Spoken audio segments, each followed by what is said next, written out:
Welcome to the Unstoppable Leadership Spotlight, influential leaders and their game-changing insights. I'm Jacqueline Strominger, CEO and founder of Leap to Your Success. That's leaptoyoursuccess.com. We help entrepreneurs, leaders, and CEOs grow their business, become unstoppable high achievers in their careers and life, gaining that 1% edge. We believe every professional has the power within them to leap to their greatest success that not only will impact their life, but the lives of the people they touch. So stick around to the end of the show and we will share with you how you can be our next guest. So stick around for those 15 to 20 minutes and let's be unstoppable.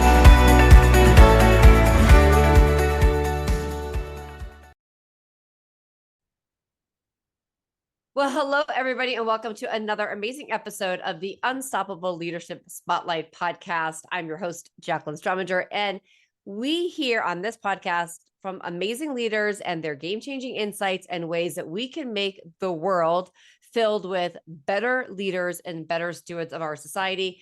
Because, when that happens, we create a better world in general. So today, we have an amazing guest, Mark Young. He is the CEO of Rise Agency.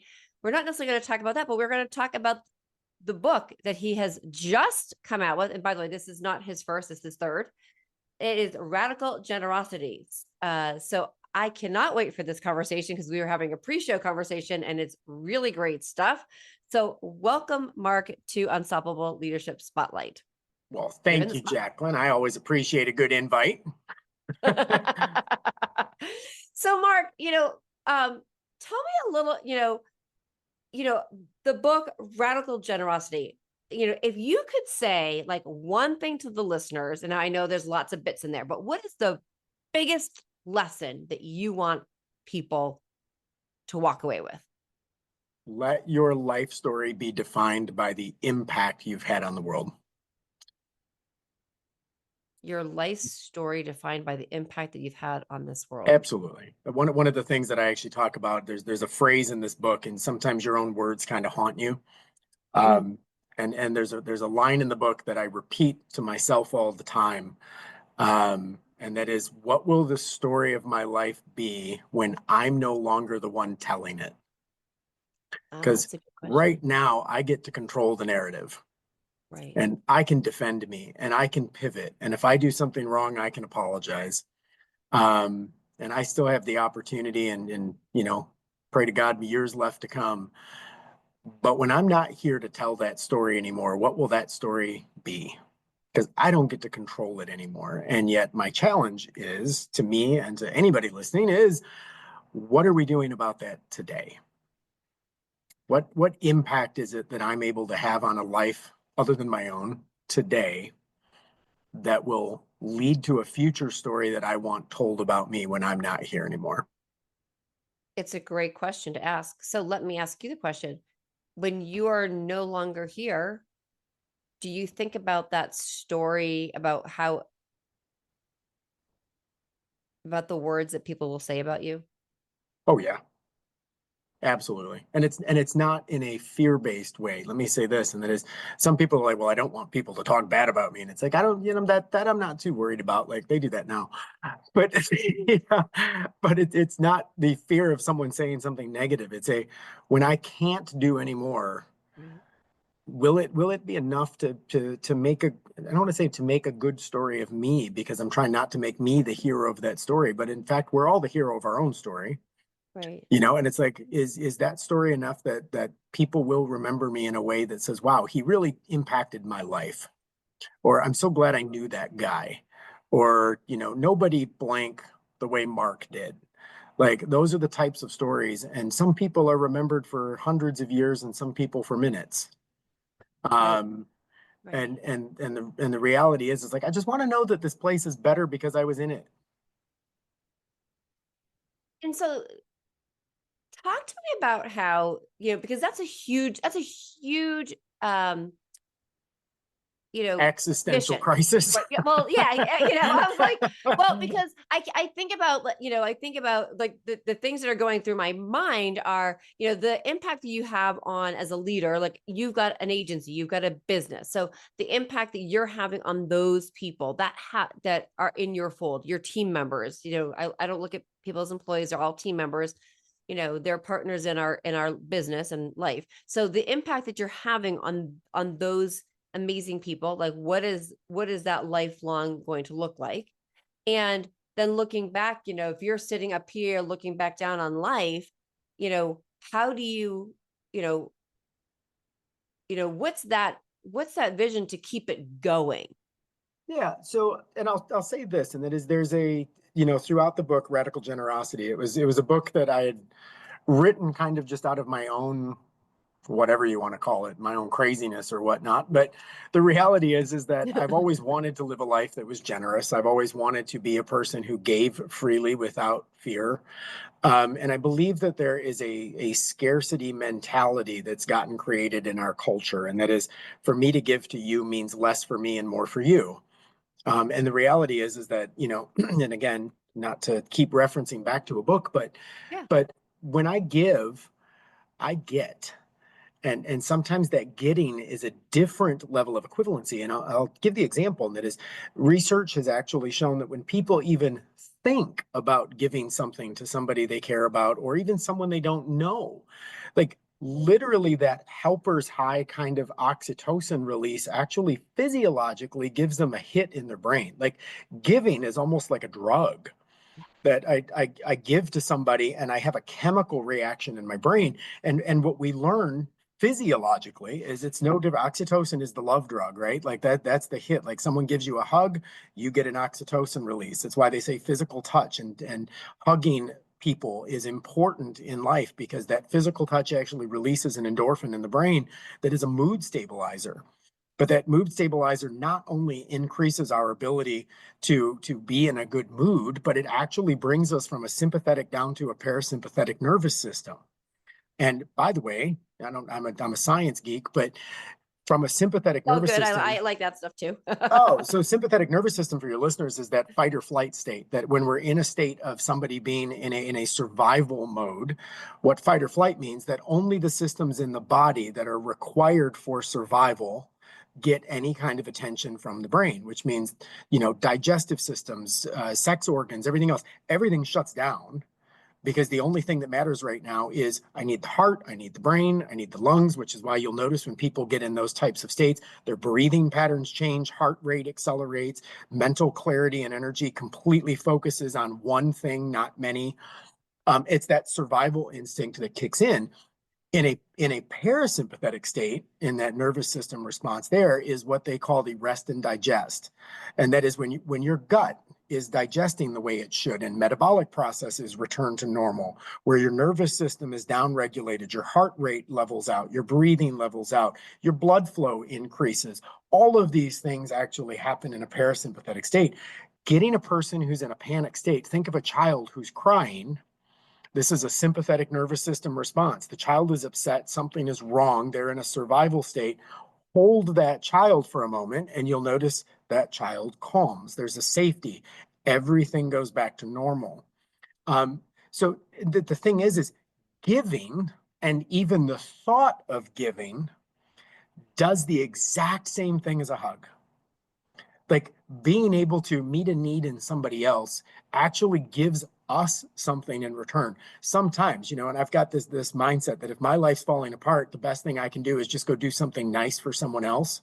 Right. Right. And and it's not fix my own problems. Sometimes it's hey, you know what? Things suck. So you know what I'm going to do? I'm going to go do something nice.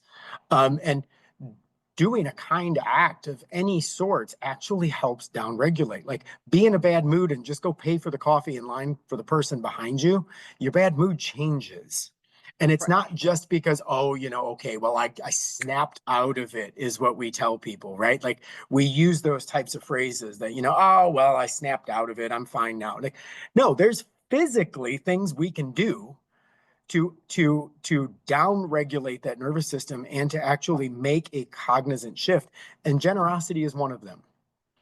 Right. And that's one of the ways that we can do that. And there's multiple ways we can do that, by the way. And as you and I were even talking pre-show, it's like, sure, I can buy something for someone, I can give to charity, I can feed to this. All of those are financially related. But the reality is the financial aspects of giving are only one of what I call 5 different pillars of generosity. And that is, sure, I can give you my money.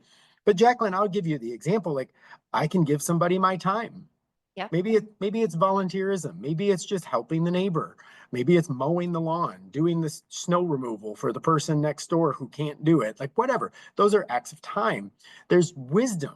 I'm a business owner, right? I'm a business owner who has been in business for many years, and I have a staff, but there's a lot of other people who, even I just before I got on this call, was on the phone with a potential client who's excited to work with us.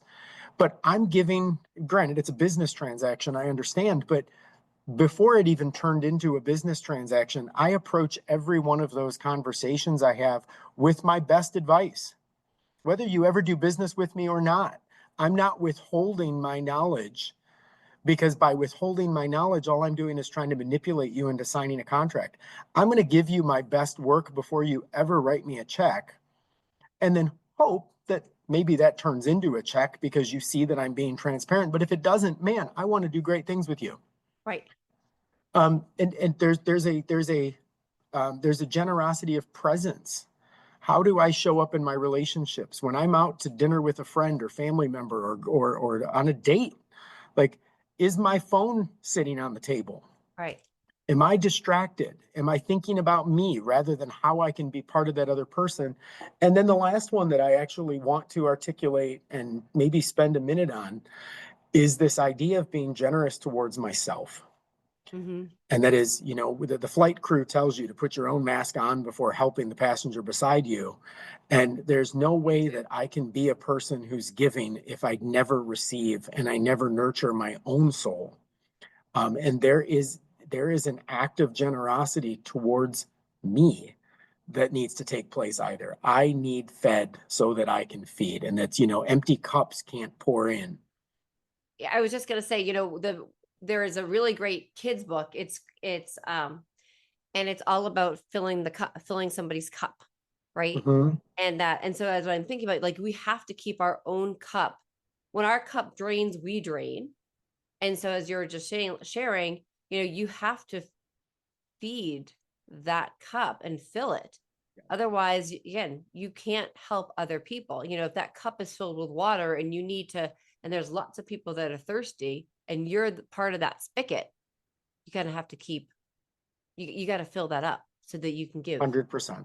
right? 100%. And I can only give out of my own abundance. Right. And I think that is a piece that for a lot of people is missing, simply because there is what do I want to say, that there's a misconception that doing something for me is selfish.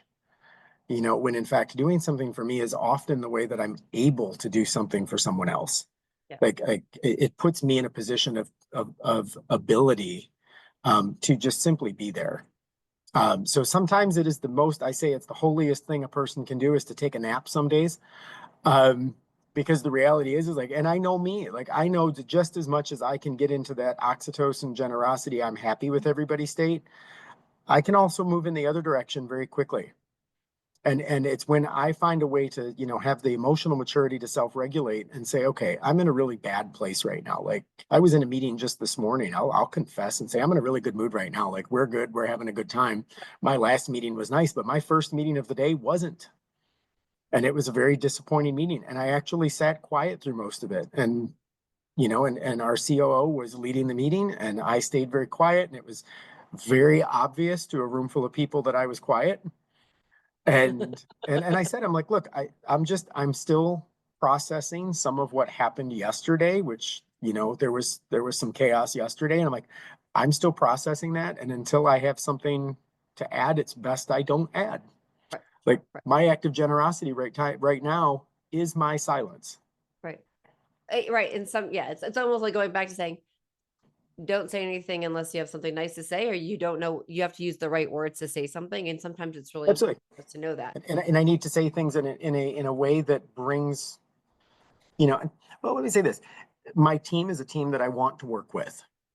And because I want to work with them, I need to be careful about my words because there's some days that I may not want to. You know, it's the marriage, right? Right. Where Right. you're furious.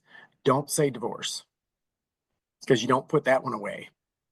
Like you can be mad, you can do whatever, but it's like I had an ex who was big into like name calling during arguing. And I would just look at her like how does that seem appropriate? Like I understand you're upset about something. We don't agree on this, Right. but I see no need in calling a name because I can't put that away. Right. Like you can't It doesn't take go away. those words don't go back. You know, and sometimes, like I said, sometimes the generosity is in silence. It's I'm not going to respond to you.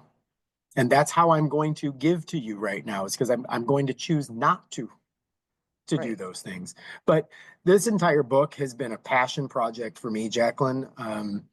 You know, and it's a weird topic because when I say things like, you know, this has been my heartbeat, it's like, yeah, it's true. Like this, you know, I spend my life trying to live as a generous person, Yeah. but at the same time, it's not to stroke my own ego and tell everybody how wonderful I am, right?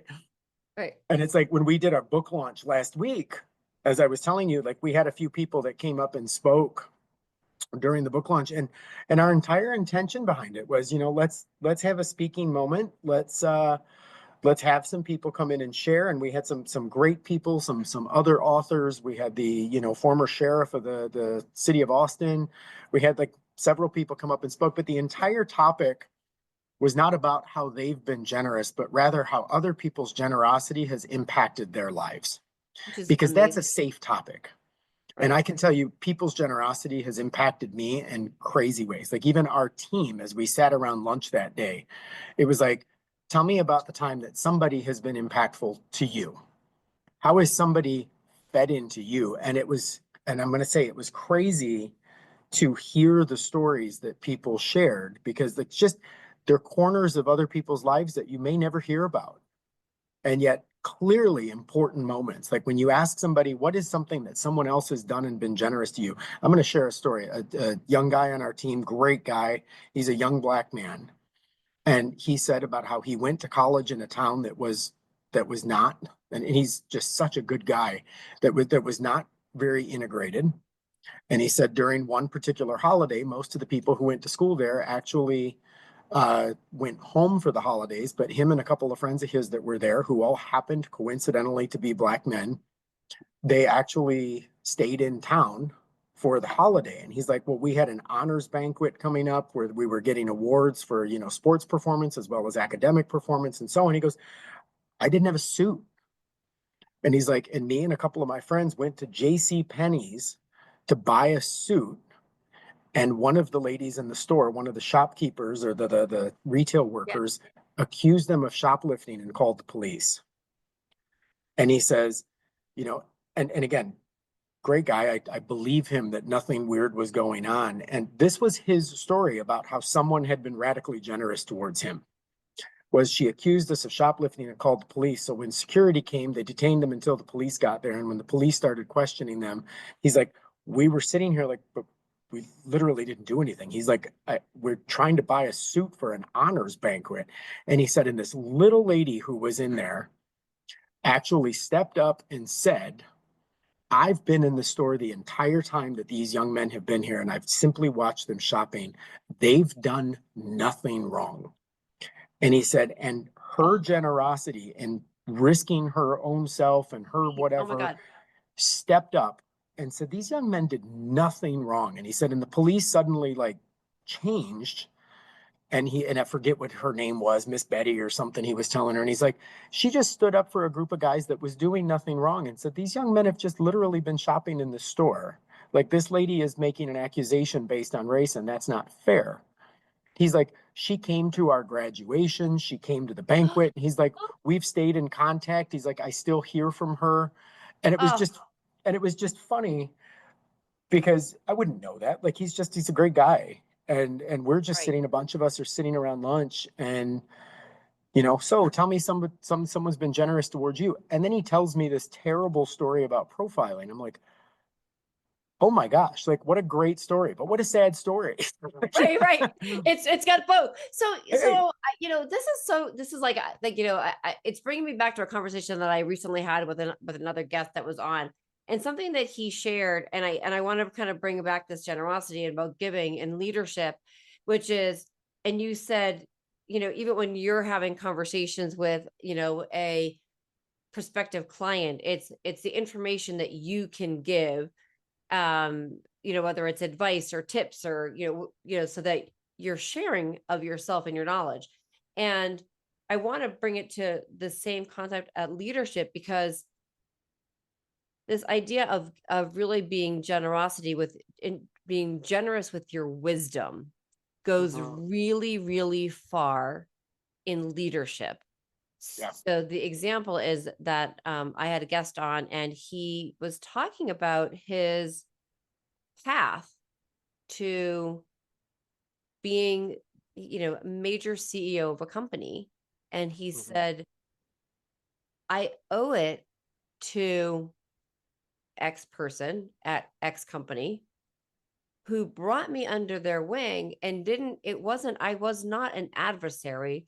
They, they instilled wisdom on me to help me be better, to help me flourish. Mhm. And I think this is something that I also just want to, you know, for the guests listening to this is a huge insight to be generous with your wisdom, because as a leader, the people that are on your team that are working with you, the biggest thing you can do is share wisdom to help them get that wisdom, to help them become great leaders themselves.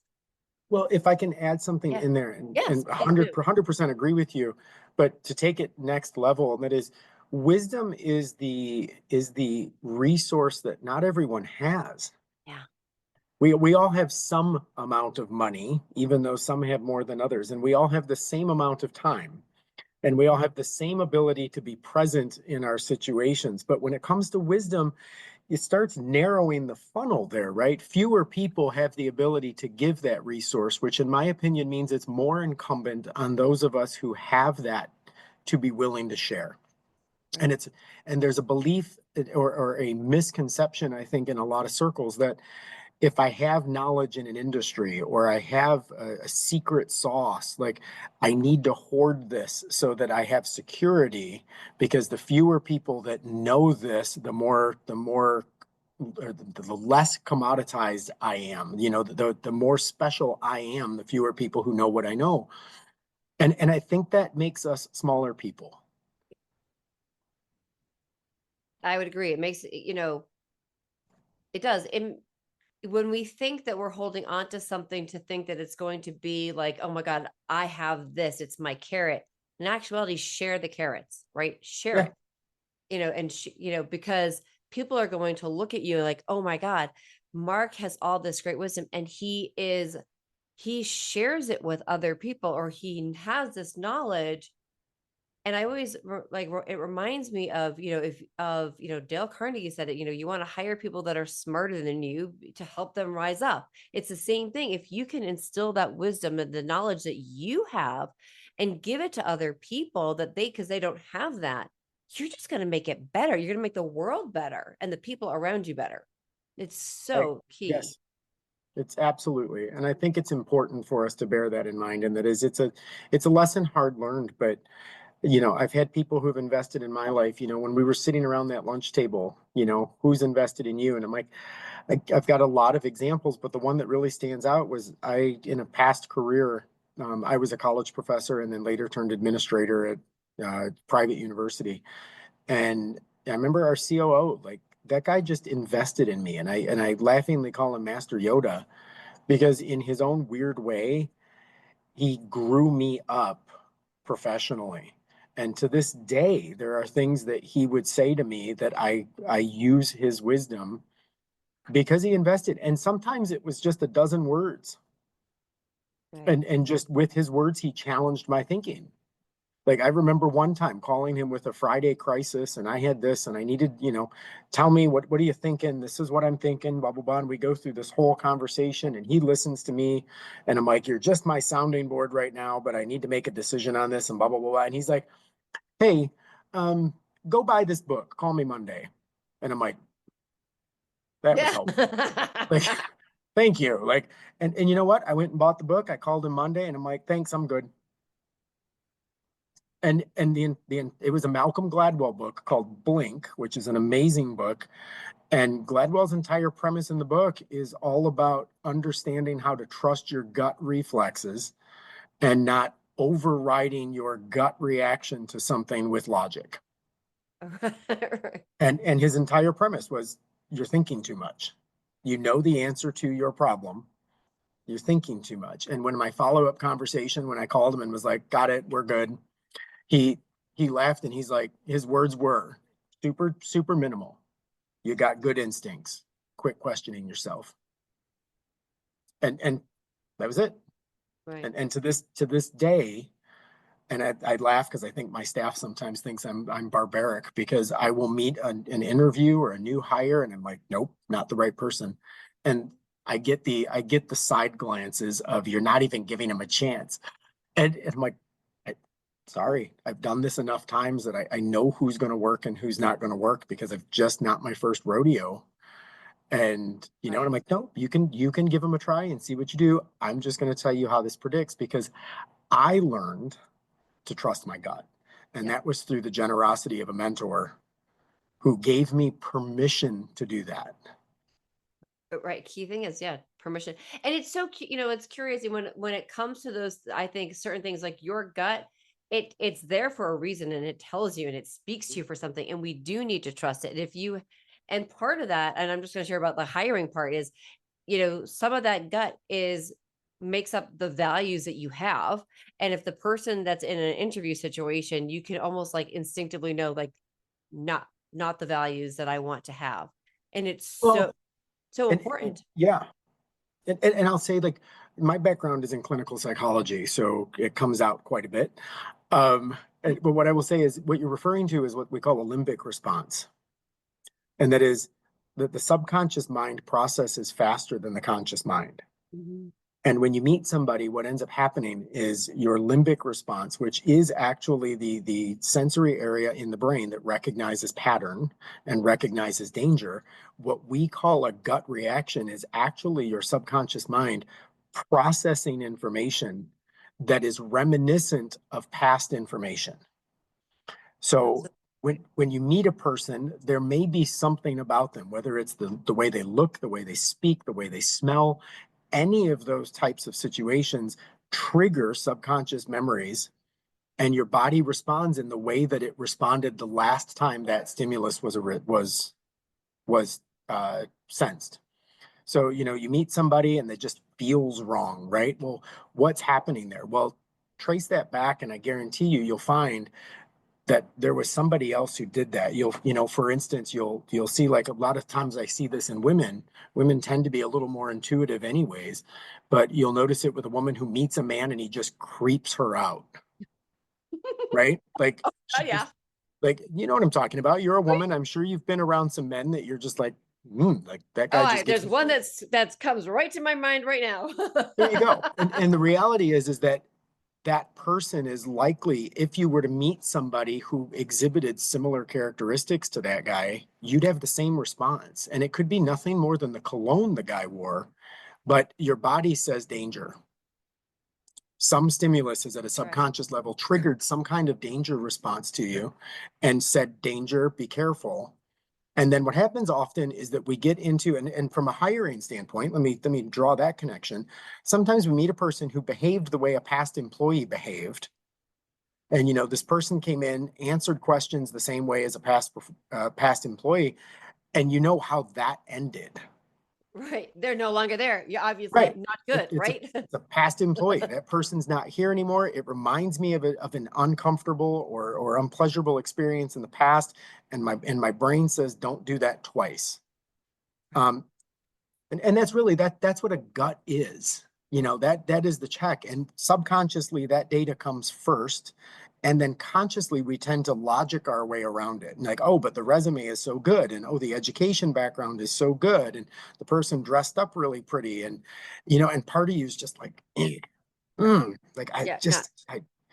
not that yeah. happy. Yeah. And it's like, and I've just learned, when you talk about sharing wisdom, like I do this with my team. Like I'll meet somebody that they're all excited about. And I'm like, no, like, I think you're making a mistake. And they're like, why? I'm like, because I can predict that you're going to end up in this pattern. And if they make the decision anyways, because I allow it, if they make the decision anyways, 9 out of 10 times, there's and I don't do the I told you so because we all lose. Right. But But at the they might same come back time, and say, Mark, you were right. Or you know they what? could. Yeah, they could. Yeah. And then the next time they may trust my gut on something or train their own. Right. Right. So, Mark, I could talk to you for hours because I love the whole psychology of like business too. And I mean, like, there's so much. I'm thinking about, my coaching. We talked about anabolic and catabolic energy, and I was like, there's a whole part of that too. I mean, so I Good could go on times. for hours on that. But you really have shared some really great insights. And I think, listeners, to be a great leader, again, there's lots of different ways that we can be generous with your time, your wisdom, with, yes, you can give gifts and things like that, but really think about the wisdom that you can impart on the people that are in your fold. So Mark, share with us, where can people get the books? How can they connect with you, get more of your wisdom?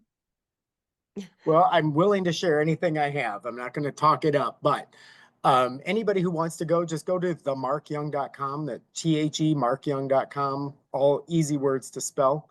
You can go find me there. You can find any number of things there, including links to my Instagrams, including book sales for any of my books are for sale there.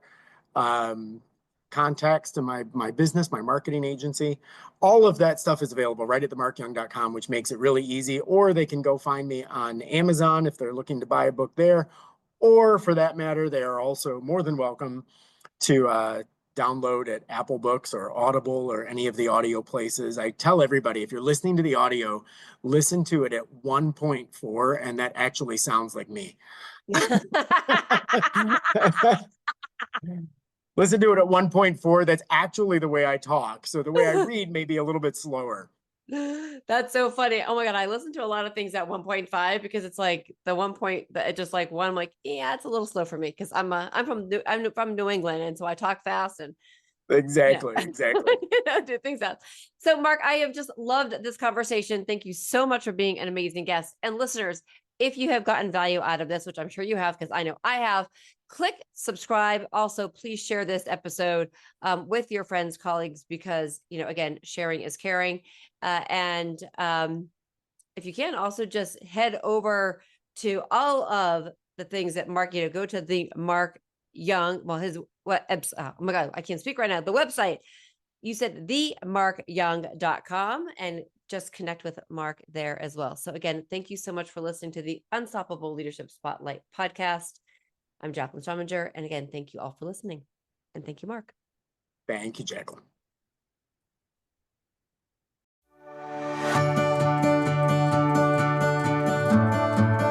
I'm Jacqueline Strominger, and I want to thank you so much for listening to the Unstoppable Leadership Spotlight, Influential Leaders and Their Game-Changing Insights podcast.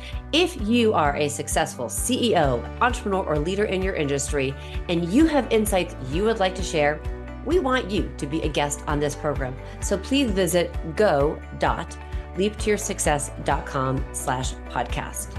And if you have gotten something out of this interview and you'd like to share the episode on social media, just go ahead and take a screenshot with your phone and text it to a friend or post it on socials. If you know somebody who would be a great guest, please tag them on social media and let them know about the show and include the hashtag Unstoppable Leadership Spotlight. I love seeing your posts and your guest suggestions. So we regularly are putting out new episodes and content. So please make sure you don't miss any episodes and go ahead and hit subscribe. Your thumbs up, ratings, and reviews go a long way to help promote the show, and they mean so much to me and my team. You want to know more about the podcast, or about Leap to Your Success, just go to the website leaptoyoursuccess.com or follow me, Jacqueline Strominger, on LinkedIn, Facebook, and Instagram. Just plug in my name, Jacqueline, that's Jaclyn Strominger, Strominger, and follow me on all the socials. So thank you so much for listening. And remember, be unstoppable.